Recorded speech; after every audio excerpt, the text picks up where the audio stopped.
I truly am grateful for the fact that although it was a low turnout, as was expected, it was a much better turnout than anybody predicted, better than it was last time, even 4 years ago, on both sides. We don't know the final tally, but it looks like it'll be somewhere in the 16% range, roughly, for Republicans, about 20% range for Democrats, and that would be about what would be expected given the competitiveness on one side versus the other.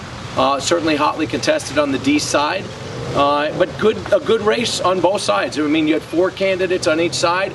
Everybody, with a rare exception, was out there working it on both sides. And I appreciate the voters of Kentucky for stepping up. I really, truly am grateful. It's the greatest privilege we have is to go to the ballot box. And while 15 to 20% is rather sad, nonetheless, better than had been predicted. And I think bodes well for the kind of interest we'll see when we get to the general election, certainly relative to historical perspective. So thank you to those who voted. Certainly thank you to those who voted for us. This has been his election, frankly, to lose. And there was a possibility that he could, but it doesn't look like he did. So this isn't that surprising. I think any and all of you who have ever asked me my thoughts on this, I think the same for Ralph, as we've been asked about it. We've generally thought that. We don't have a crystal ball. We can't predict these things.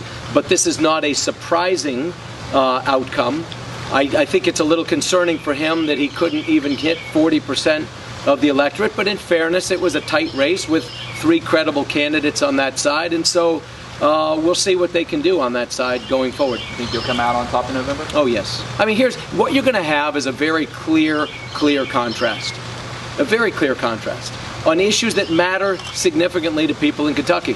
You have in Andy Beshear somebody who proudly supported Hillary Clinton. That doesn't play well in Kentucky. It didn't then, it doesn't now, and for good reason. You have in Andy Beshear somebody who literally brought NARAL in just in the last couple of days to help push him over the top in this primary, who's strongly and unapologetically pro-abortion.